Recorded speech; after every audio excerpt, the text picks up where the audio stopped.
ونعوذ بالله من شرور أنفسنا ومن سيئات أعمالنا من يهده الله فلا مضل له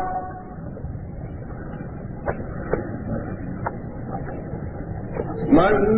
يهده الله فلا مضل له ومن يضلل فلا هادي له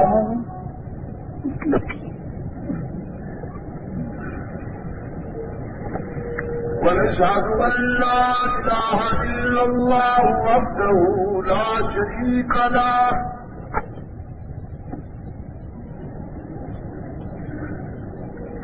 ونشهد أن سيدنا ومولانا محمدا عبده ورسوله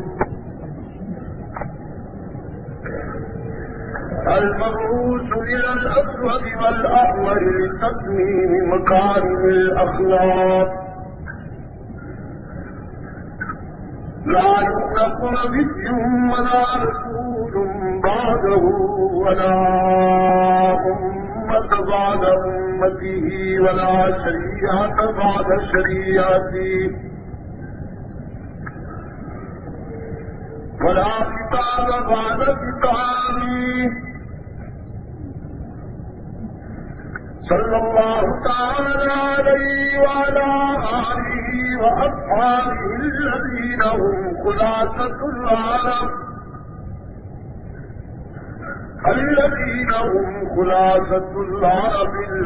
الأرباء وخير الخلائق بعد الأنبياء وهم كالنجوم في السماء للاهتداء والاقتداء وهم مفاتيح الرحمة ومصابيح الولد ونشهد أن أمير المؤمنين وإمام المتقين وقاتل المشركين والمرتدين أبا بكر الصديق ولي الله وبقي رسول الله وخليفته بلا فصل أعوذ بالله من الشيطان الرجيم بسم الله الرحمن الرحيم يا أيها الذين آمنوا اتقوا الله وكونوا مع الصادقين وقال الله تبارك وتعالى في مقام آخر لقد رضي الله عن المؤمنين إذ يبايعونك تحت الشجرة وقال الله تبارك وتعالى في مقام آخر والذي أرسل رسوله بالهدى ودين الحق ليظهره على الدين كله وكفى بالله شهيدا محمد رسول الله والذين معه أشداء على الكفار رحماء بينهم تراهم ركعا سجدا يبتغون فضلا من الله ورضوانا فيما هم في وجوههم من أثر السجود ذلك مثلهم في التوراة ومثلهم في الإنجيل قال النبي صلى الله عليه وسلم لكل نبي رفيق ورفيقي في الجنة عثمان وعن معاوية بن أبي سفيان رضي الله تعالى عنهما الله صلى الله عليه وسلم من يرد الله به خيرا يفقهه في الدين. صدق الله وصدق رسوله النبي الأمي الكريم. ونحن على ذلك لمن الشاهدين والشاكرين والحمد لله رب العالمين.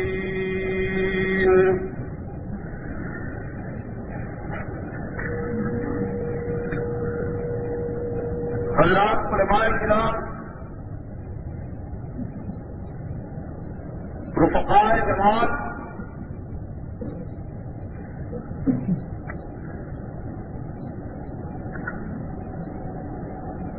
گرامی قدر بزرگوں،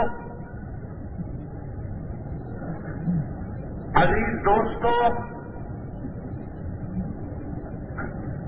اور توحید و سنت کی انجمن کے ذی وقار نوجوانوں،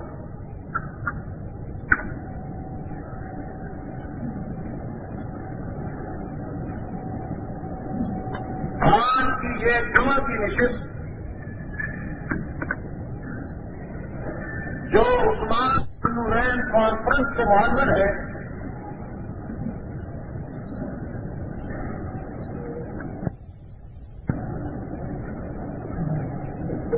مجاہد ملت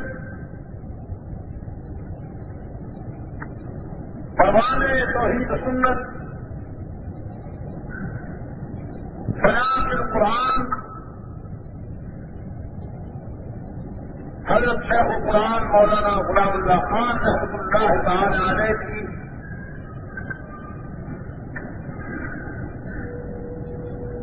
اس خون فکر سے تعمیر کرتا اسٹیج پر ایک ایسی تاریخ ساز آواز ہے کہ جو مسلمانوں نے اہل سنت کے دل و نگاہ میں حب رسول اور حب یاران رسول کی ایک نئی امنگ پیدا کرے گی.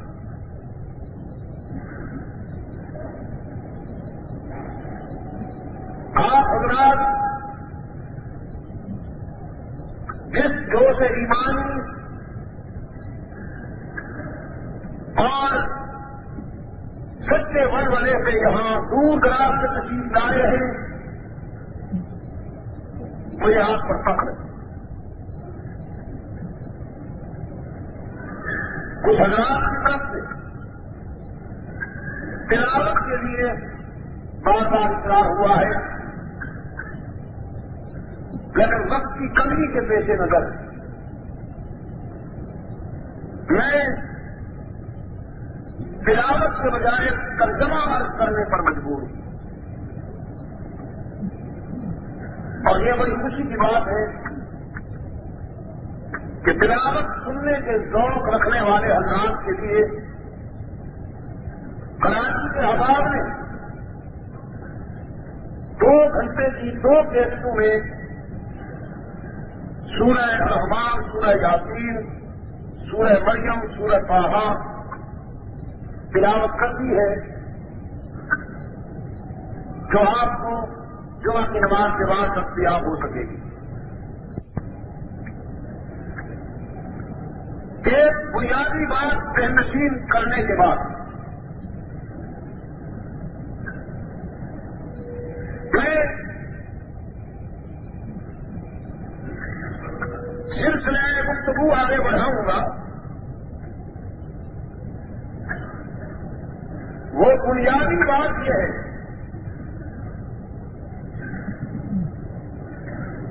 کہ حضرات صحابہ کرام رضوان اللہ تعالی علیہم اجمعین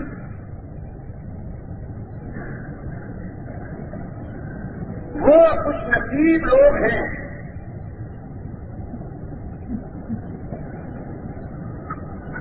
جو رحمت عالم صلی اللہ علیہ وسلم کی نمائندہ جماعت ہونے کی حیثیت سے بیان قیامت تک کے لیے معیار حق و صداقت.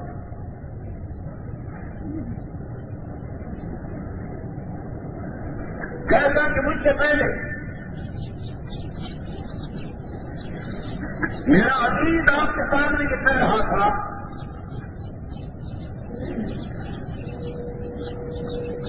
کہ رسول اکرم صلی اللہ علیہ وسلم نے انسانیت کو اللہ کی وحدانیت اور اس کی الوہیت سمجھا دی.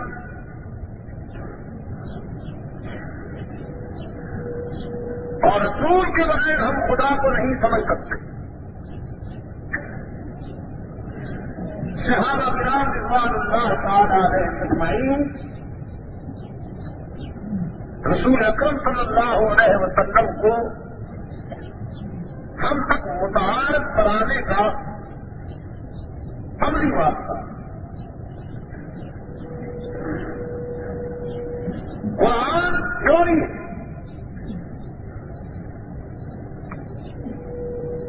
ایک موقف ایک نقطۂ نظر ہے, ایک کانسٹیٹیوشن ہے, ایک دستور ہے. اور حضرات صحابہ کرام قرآن کا عملی نمونہ.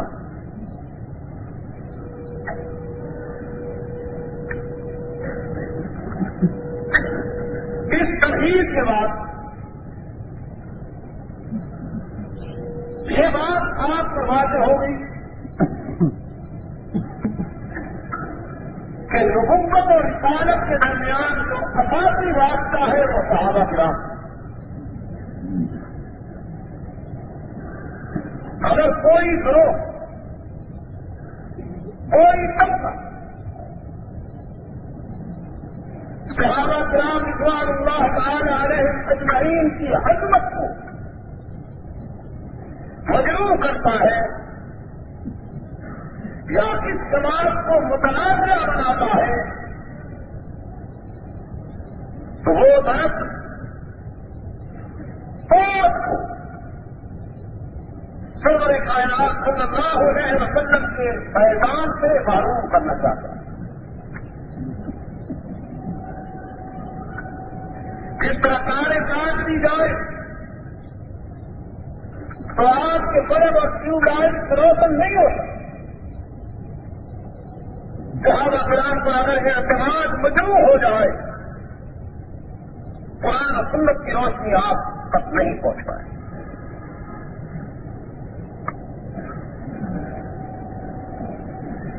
آج ہم رسالت میں سے جس تابناک کردار پر گفتگو کرنے اور سننے کے لیے ہم جمع ہوئے ہیں خلافت راستہ کے تیسرے تاجدار رسول اکرم صلی اللہ علیہ وسلم کے دوہرے داماد حضرت عثمان رضی اللہ تعالی عنہ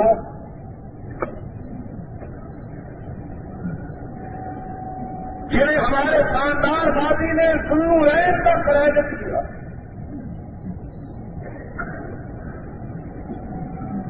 اس لیے کہ دو بیٹیاں پیغمبر اکرم صلی اللہ علیہ وسلم کی حضرت عثمان کی نکاح میں حضور کی دو نور نظر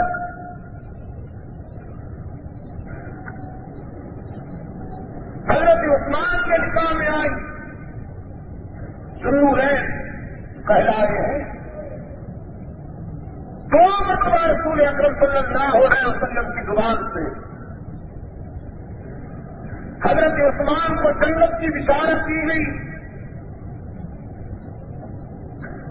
ذل بشارتین کہلائے. پہلے حبشہ اور پھر مدینہ کی طرف ہجرت کروائی. ذل ہجرتین کہلائے.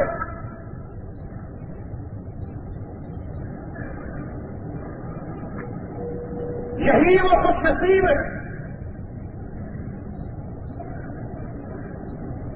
جس کی دولت اور جس کی خوشیاں سب کی سب رسول اللہ صلی اللہ علیہ وسلم کے قدموں پر مثال رہی. خصوص جیسے اسرا کی تیاری کے موقع پر جب رومیوں نے فرزندان اسلام کے خلاف ایک بھرپور اور منظم وار کرنا چاہا، سرکار دو عالم صلی اللہ علیہ وسلم نے مسجد نبوی کے صحن میں اپنے رضاکاروں کو حکم دیا کہ جو خدا تمہیں ہمیشہ چوریاں بھر بھر کے عطا کرتا ہے، آج وہی خدا اپنے دین کے لیے تم سے کچھ مانگتا.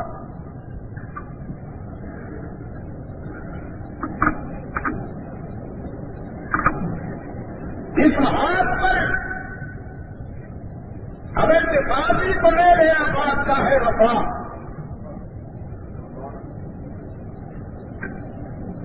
حضرت صدیق اکبر رضی اللہ تعالی عنہ، لیکن حضرت عثمان رضی اللہ تعالی عنہ کو یہ شرط حاصل ہوا کہ اس غزوہ کے اخراجات کی ایک مکمل تہائی تنہا حضرت عثمان نے پوری کر دی.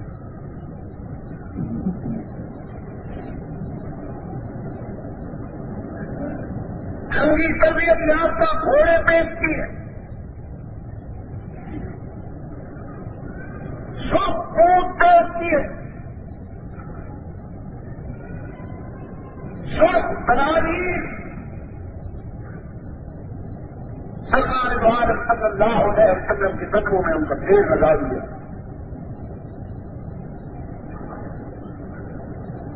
اور حبیب کبریا صلی اللہ علیہ وسلم نے حضرت عثمان کے ایثار سے متاثر ہو کر یہ تذکرہ فرمایا، ما بد عثمان ما حمل بعد هذا اليوم. آج کے بعد میں اعلان کرتا ہوں کہ دنیا کا کوئی کام میرے عثمان کو جنت کے داخلے سے نہیں روک سکے گا.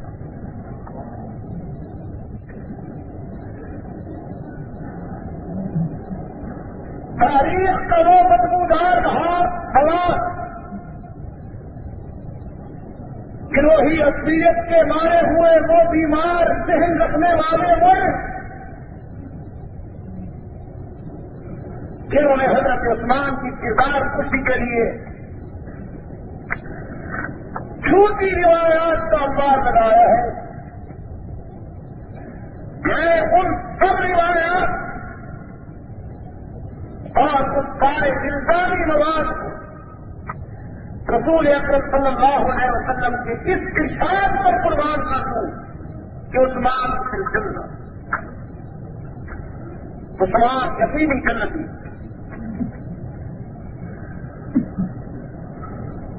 پھر بھی فرمایا اللہم انی رضیت عن عثمان اثر بحضر، خدا بندہ میں عثمان پر فرش سے راضی ہو گیا، تو عرش سے راضی ہو جا.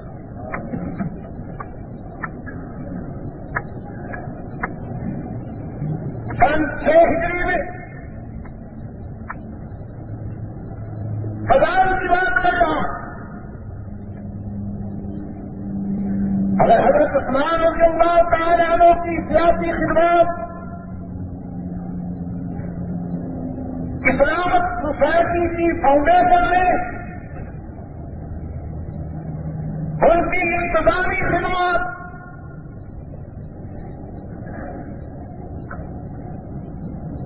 اور فتوحات کے ضمن میں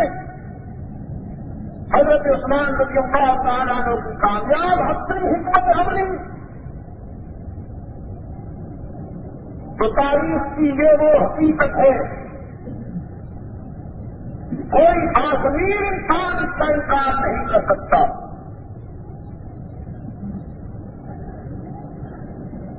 کہ کفر کے خلاف عیسائیت اور یہودیت کی کمر توڑنے کے لیے پہلی بیڑے کا آغاز حضرت عثمان بن نورین کی خلافت میں ہوا. سب سے پہلی جنگ فاتح شام و قبر حضرت معاویہ کی نگرانی میں لڑی گئی. 50 جنگی مارچے جو پہلی راتوں سے ہوئے فاتح شام و قبر قاتل یہودیت و عیسائیت و منافقت حضرت معاویہ رضی اللہ تعالیٰ عنہ کی نگرانی میں ہوئے. پھر میں کسی ایک مارکے میں بھی حضرت معاویہ کو شکست نہیں ہوئی. رسول اللہ صلی اللہ علیہ وسلم نے حضرت معاویہ کو سینے سے لگا کر یہ دعا کی تھی کہ خداوندہ اسے فاتح بنا دے, اسے ہادی و مہدی بنا دے. اس معاویہ نے کہاں قدم رکھا فتح نے ان کے قدم چھو.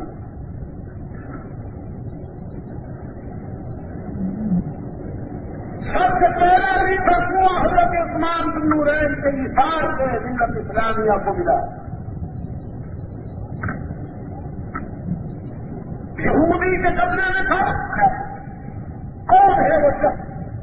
جو اس یہودی سے یہ کنواں خرید کر کے میری امت کے لیے وقف کر دے اور جنت میں اس کا بدلہ میرے ہاتھوں سے وصول کرے؟ حضرت عثمان رضی اللہ تعالیٰ عنہ یہودی کے منہ مانے دام ادا کر وہ کنواں خرید کر دیا. سرور کائنات صلی اللہ علیہ وسلم کو جب یہ پتہ چلا کہ وہ کنواں حضرت عثمان نے خرید لیا ہے تو حضور نے فرمایا عثمان مجھے خوشی ہوئی کہ وہ کنواں آپ نے خرید کر لیا, وہ آپ کی ملکیت ہوگا تو میری امت کے لیے آسانی ہو جائے گی. حضرت عثمان رضی اللہ تعالیٰ عنہ نے عرض کیا اللہ کے رسول وہ کنواں میں نے خرید تو کر لیا ہے لیکن وہ میری ملکیت نہیں ہے, میں اسے اللہ کے راستے پر آپ کی امت کے لیے وقف کرتا ہوں. 3 میٹر پانی کے کنویں حضرت عثمان بن نورین کے حساب سے امت کو نصیب. مسجد نبوی کی توسیع کے لیے سب سے پہلی زمین حضرت عثمان بن نورین نے خرید کر کے رکھی. حضور اکرم صلی اللہ علیہ وسلم کی چھوٹی بیٹی حضرت فاطمہ کے نکاح میں حضرت عثمان کا اظہار کام آیا کہ جب حضرت علی رضی اللہ تعالیٰ عنہ مہر کی رقم کی فراہمی کے لیے بنا بیچنے جا رہے تھے تو حضرت عثمان بن نورین نے وہ زرے خرید کر لی. پیسے دے کر زرے دے کر پھر حضرت علی سے کہا اب پیسے بھی آپ رکھ لیجیے, زرے بھی آپ رکھ لیجیے تاکہ فاطمہ بنت رسول اور اپنے دولہا بھائی عثمان بن عفان کی شادی میں عثمان کا بھی کچھ حصہ شامل ہو جائے. میرے عزیزوں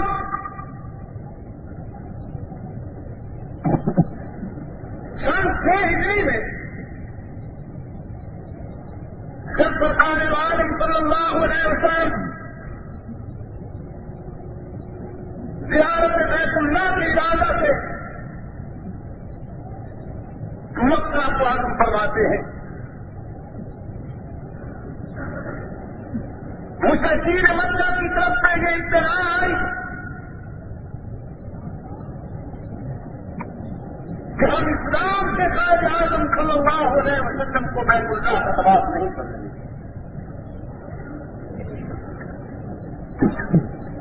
ایک روایت میں 1700 صحابہ ساتھ تھے, ایک روایت میں 1500 صحابہ آپ کے ساتھ تھے اور زیادہ اس پر اتفاق ہے کہ 1400 صحابہ آپ کے ساتھ تھے. آپ صلی اللہ علیہ وسلم نے حضرت فاروق اعظم رضی اللہ تعالیٰ عنہ کو فرمایا میں تجھے سفیر بنا کے بھیجنا چاہتا ہوں تاکہ تم مکہ مکہ والوں سے جا کے کہو کہ ہم لڑائی کے لیے نہیں آئے، ہم صرف اللہ کے گھر کا طواف کرنے آئے۔ فاروق اعظم رضی اللہ تعالیٰ عنہ نے عرض کیا چشمے ماروتن ضلع ماشاء اللہ کے رسول میں تو بالکل تیار ہوں، لیکن جب میں مکہ پہنچوں گا تو میری بات شروع ہونے سے پہلے لڑائی شروع ہو جائے گی۔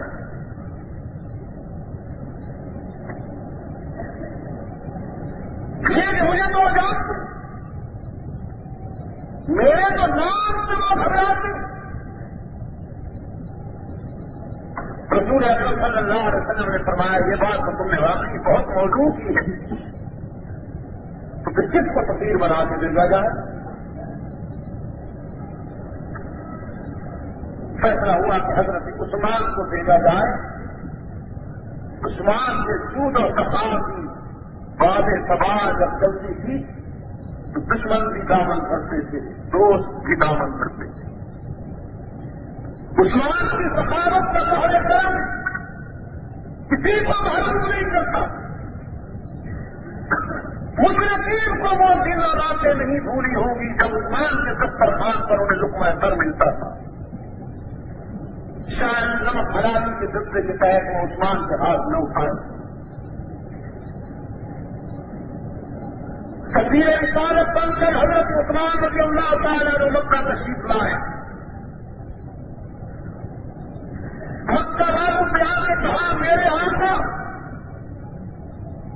تم سے لڑنے کے لیے نہیں، اللہ کے گھر کا طواف کرنے کے لیے آ رہے ہیں، اور میں اپنے قائد کے نمائندہ کی حیثیت سے تمہیں یہ یقین دلانے آیا ہوں کہ میرے قائد سے کوئی سیاسی عزائم نہیں، ان کا یہ خاص سفر دینی سفر ہے، لیکن دل کے دیوار کو دینی سفر کو بھی سیاسی سفر ہی سمجھتی ہے۔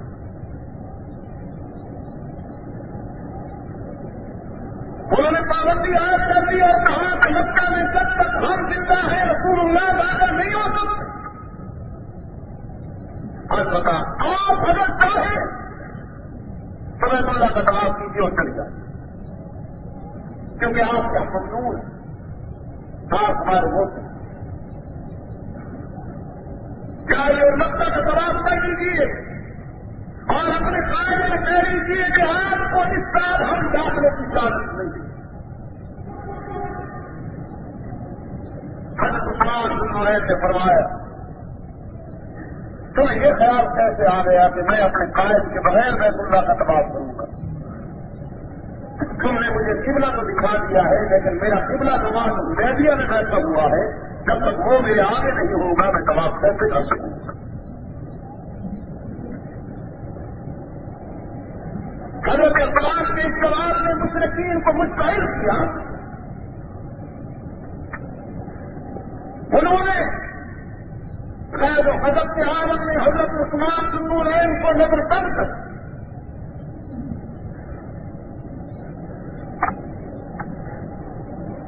جن حکومتوں کے پاس دلال و براہیم سے فرمایا نہیں ہوتا ان کا آخری دھرما یہی ہوتا ہے کہ وہ کسی کو نظر بند کر دیں، کسی کو جیل میں دکھا دیں۔ یہ کچھ دنوں کی پرانی حرکت ہے۔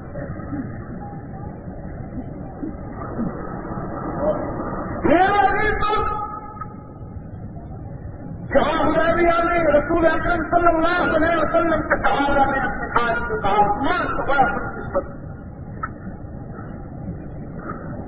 ملتظم سے لپٹ کر رکن جماعت سے لپٹ کر خلافت بیت اللہ سے لپٹ کر دعائیں مانگ رہا ہوگا، حتیم میں نوافل ادا کر رہا ہوگا، حجر اسود کو چوم رہا ہوگا، مقام ابراہیم پر نماز ادا کر رہا ہوگا۔ عثمان بڑا خوش نصیب ہے۔ سرکار صلی اللہ علیہ وسلم نے فرمایا میرا دل نہیں مانتا کہ ہمارے بغیر عثمان بیت اللہ کا طواف کرنا گوارا کریں۔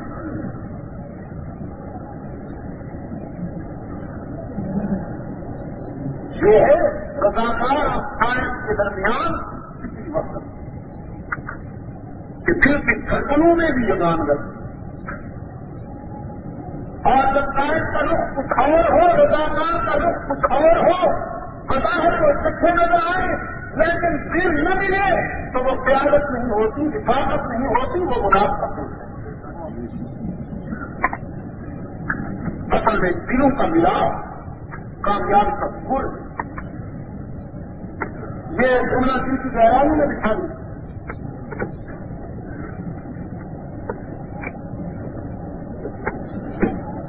اور اگر آپ مجھ سے پوچھیں تو انسان کا ملاپ ہے بھی دلوں کا ملاپ،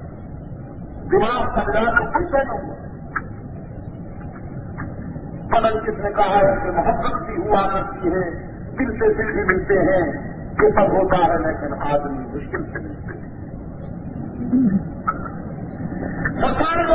صلی اللہ علیہ وسلم اس سفر کے بعد ایک آواز سنتے ہیں، کوئی کہہ رہا تھا عثمان کو شہید کر دیا ہے۔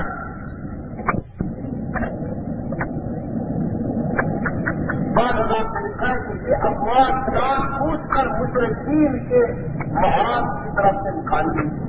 وہ یہ دیکھنا چاہتے تھے کہ حلقہ رسالت میں عثمان کی اہمیت کتنی ہے۔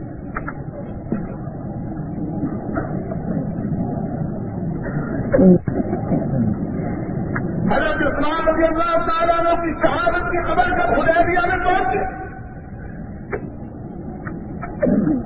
سرکار صلی اللہ علیہ وسلم کی بے قراری دیکھی نہیں جاتی۔ شہادت راتی کیوں جو یہ خبر سنتے جاتے ہیں، آنکھیں پھٹ رہی ہے، زمین پہ غیرت کی ظلمتیں، سارے پروانے اپنی سما کے لبت جمع ہو گئے، اور ان پروانوں میں سے کوئی ایک بھی تو بیمار نہیں تھا، سب صحت مند تھے۔ کسی نے یہ نہیں کہا تھا کہ رسول آپ کا علم غیب کیا کہتا ہے کہ یہ خبر صحیح ہے یا غلط ہے، کسی نے یہ نہیں کہا۔ یہ صحابہ کرام کا یہ عقیدہ تھا کہ اللہ الغیوب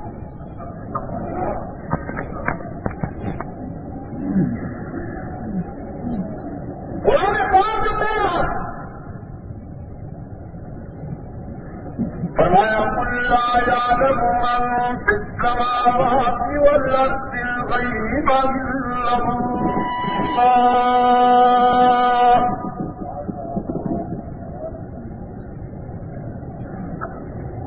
قل لا يعلم من في السماوات والأرض الغيب إلا الله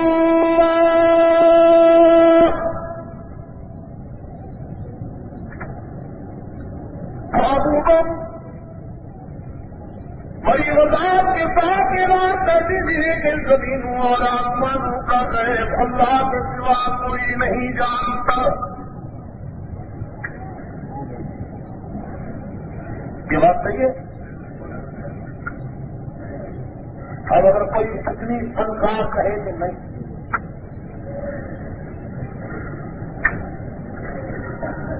جان کہے تو یہ جو پچھلے دنوں سعودی عربیہ میں ایک ترجمے پر پابندی لگائی ہے، اس میں پابندی اسی لیے لگائی گئی،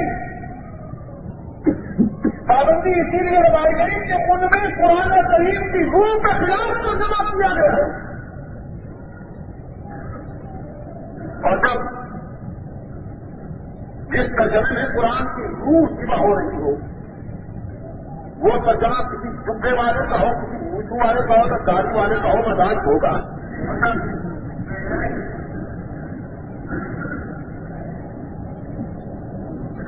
اتر دبئی، ابو ظبی، ایران، سعودی عربیہ، دوسری اسلامی سلطنتوں میں ان کے داخلے پر پابندی لگا دی۔ جب مرکز سے پابندی رکھ چکی ہے تو پاکستان میں کا کیسے نہیں لگے گی؟ چاہے چیز ہے یا کچھ بتائیں یا چیز ملائیں، کیسے نہیں لگے گی؟ جو ترجمہ قرآن کے حقارت کے خلاف اس پہ پابندی لگنی چاہیے کہ نہیں لگنی چاہیے؟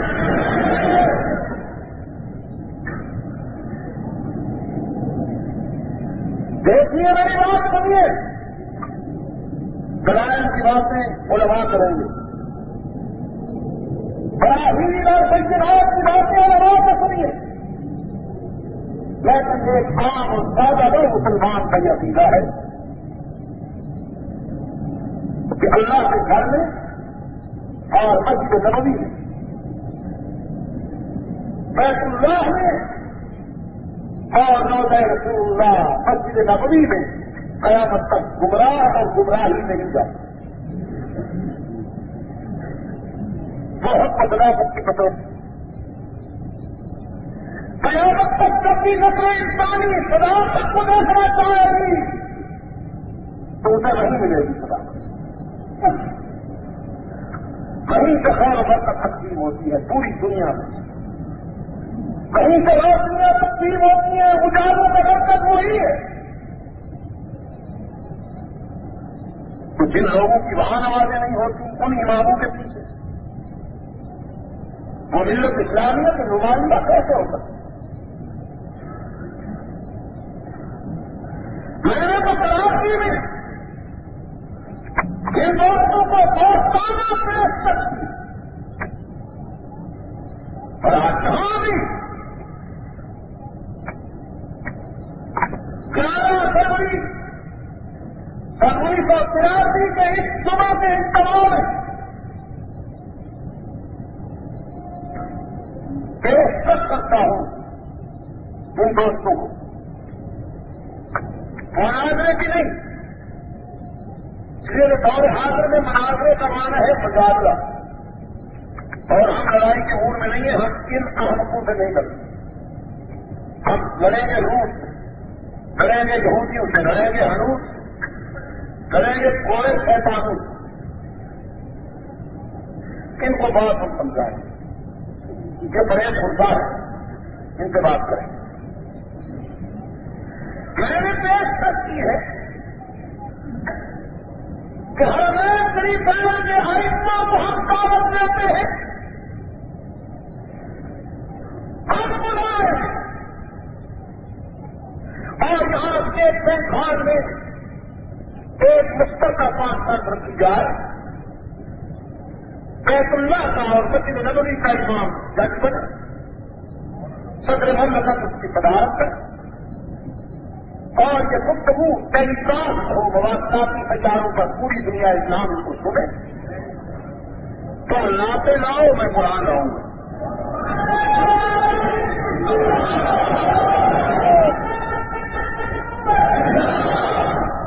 تم کتنے کہانیاں اور باتیں لاؤ، میں بخاری مسلم کی جگمگاتی ہوئی احادیث لاؤں گا،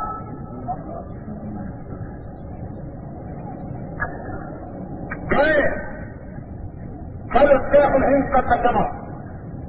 شاہ مصطفی رحمۃ اللہ علیہ کا ترجمہ، شاہ رفیع الدین کا ترجمہ، شاہ صبری ثانی کا ترجمہ کرتی، شیخ القرآن کی بیان قرآن جواب قرآن،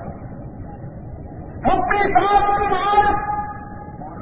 اپنے بزرگوں کے تراجم ان کے سامنے رکھوں گا، اپنے عقائد رکھوں گا، آپ اپنے عقائد رکھیے گا، پہلے لکھ دیتا ہوں اگر حرمین شریفین کا امام مجھے جھوٹا قرار دے دے تو مجھے لیاقت صاحب سے گولی سے اڑا دیا جائے، لکھ دیتا ہوں،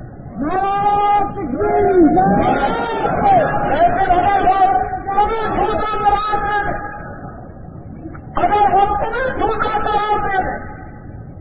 تو ہم تمہیں گولی نہیں ماریں گے، ہم گولی تمہیں کافی بات دیں گے، تم پھر توبہ کر دو اور اپنے عقائد کی اصلاح کرو۔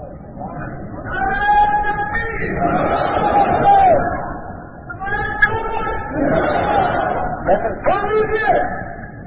ہم ملت اسلامیہ کا دن اور کمزور اسلام کا راستہ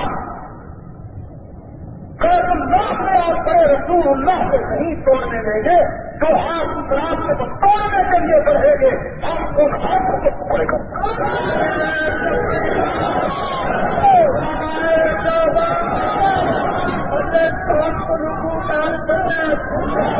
علامہ ندیم صاحب آج جو باتیں سننے آ رہی ہیں ہم سنجیدگی سے ان باتوں کی طرف غور کیے ہوئے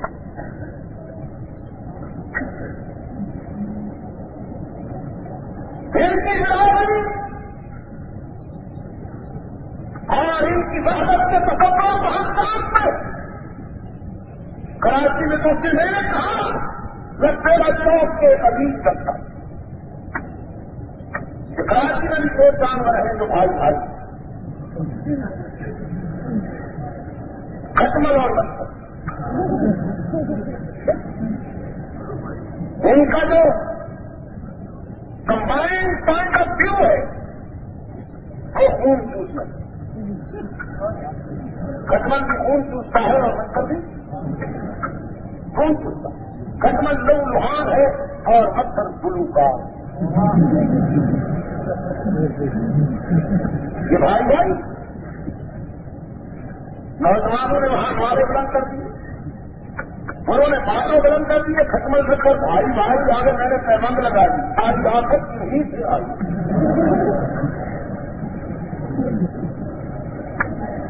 اب اگر کھٹمل غلط کرنے سمجھتا ہے کہ ہم آیا غلط کریں گے تو ان کی غلط کریں کس طرح کر سکتے ہیں وہ کس طرح کر سکتے نہیں بڑا آرام کر دیا یہ ٹھیک ہے لیکن کایا پلٹ صرف یہ نہیں ہے کایا پلٹا کرتے ہیں محمود الحسن کے بارے کایا پلٹا کرتے ہیں شیخ الاسلام کے بارے اور شہید حریت اسماعیل شہید کے بارے یہی تو وجہ ہے کہ جب بھی کوئی بادل کے خلاف تعریف کری تو قیادت کی ہی تو کرنی پڑی یہ بڑی ہی تو چپ ہے مقدار مختلف تو بن گئے لیکن امامت ہمیشہ علماء دیوبند کے حصے میں اس لیے میرا بھی بات کو کہنا کے ساتھ بات کہ اللہ کا وجود کون ہے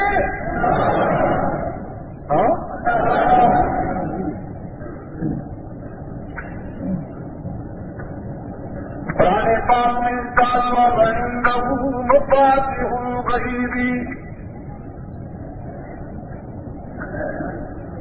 وعنده مفاتيح الغيب لا يعلمها إلا هو ويعلم ما في البر والبحر وما تسقط من ورقة إلا يعلمها ولا حبة في ظلمات الأرض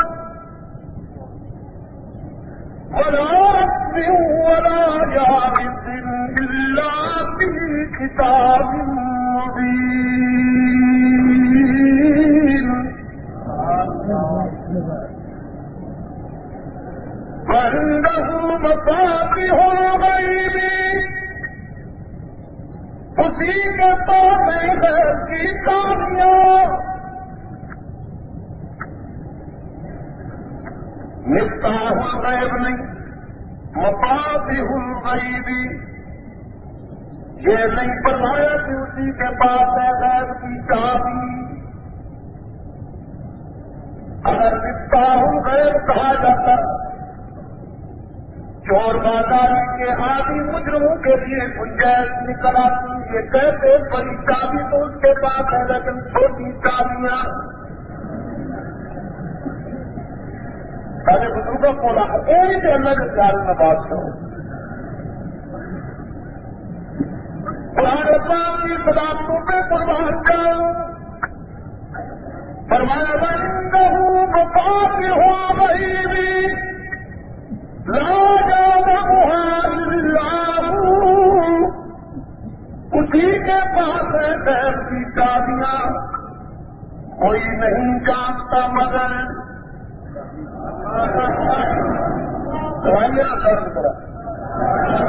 کوئی نہیں جانتا مگر نیند لوٹ دیجیے تاکہ بیماروں کو شفا کاملہ نصیب ہو جائے. کیونکہ نادان اور ان پڑھ قوم کے دل و دماغ میں مذہبی گلی ڈنڈا کھیلنے والوں کا خیال ہے اللہ بھی. تو قرآن کے متوالوں شیخ القرآن کے رضاکاروں ذرا درد لگاؤ. زمین و آسمان میں جو کچھ ہے اسے جاننے والا انبیاء اولیاء صلحاء اتقیاء وہ اتنا جانتے ہیں جتنا وہ بتائے. وہ نہ بتائے تو نہیں جانتے. اور میرے خلاف کا میرے خالق کا یہ ایمان ہے کہ خدا نے سب سے زیادہ بتلایا ہے اپنے محبوب کو. سب سے زیادہ علم عطا کیا ہے اپنے محبوب کو. کسی کو چپکی سے دیا, کسی کو لت بھر کے دی, کسی کو یوں دیا.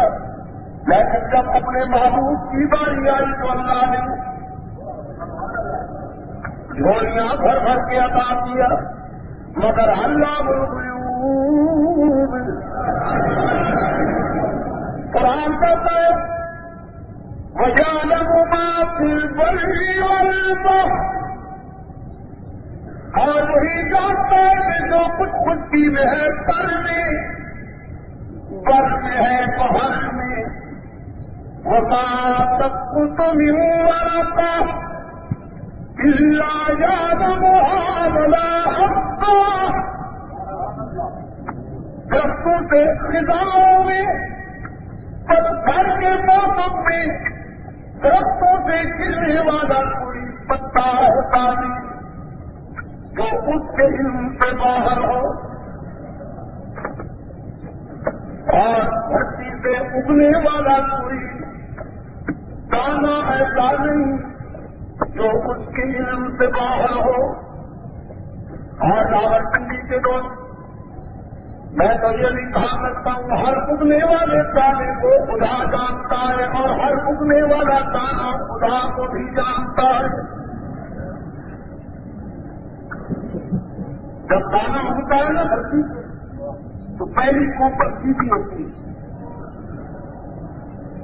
کسی صاحب نظر صاحب دل نے کیا خوب کہہ دیا,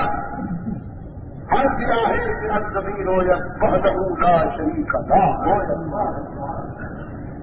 جب کوئی دانا زمین کا اگتا ہے تو تحریر بیان کرتے ہوئے اگتا ہے کہ وہی ہے, بس اس کے سوا کوئی نہیں. یہ ننھی سی کوپل خدا کی توحید کا اعلان کرتی ہے, لیکن ڈھائی من کے شوربے کو یہ بات سمجھ میں نہیں آتی.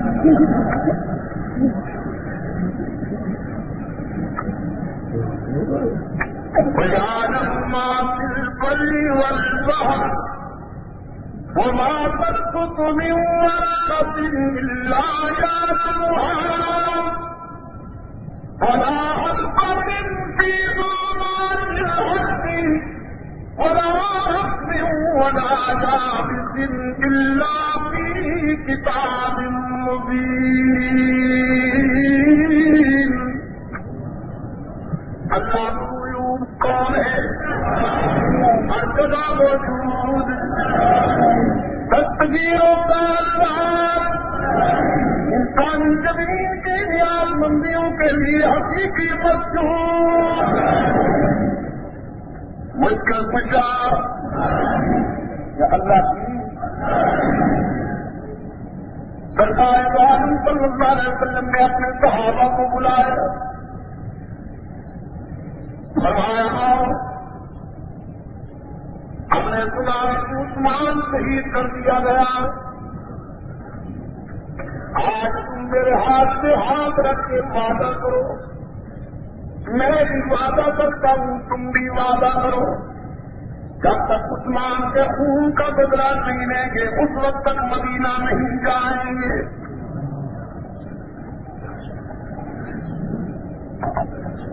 عثمان کے خون کی یہ ہے قدر و منزلت پیغمبر کی نگاہ میں. سرکار صلی اللہ علیہ وسلم نے فرمایا میں بھی بھی وعدہ کرو جب تک عثمان کے خون کا بدلہ نہیں لیں گے مدینہ نہیں جائیں گے. کیسے ہوئی ابھی جبریل صلی اللہ علیہ وسلم نے اپنے بائیں ہاتھ پر بیٹھ کرنے والے کہا اور اپنا دایاں ہاتھ اوپر رکھتے ہوئے فرمایا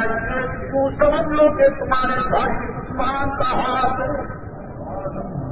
یہ میرا ہاتھ ہے، درمیان میں بیٹھ کرنے والے کا ہاتھ ہے اور یہ اوپر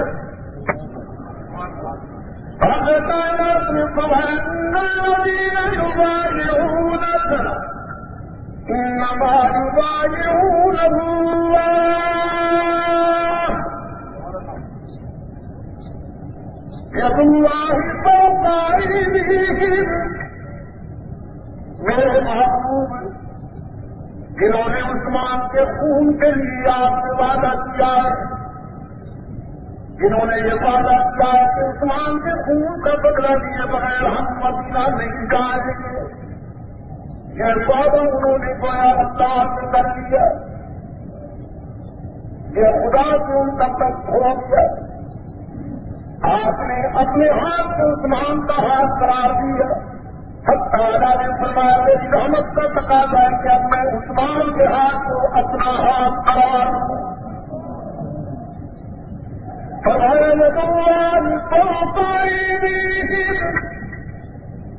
یہ جو اوپر والا ہاتھ ہے وہ یہ اللہ کا ہاتھ ہے. پھر فرمایا لقد رضی اللہ عن المؤمنین، حق تعالیٰ راضی ہو گئے ہیں ان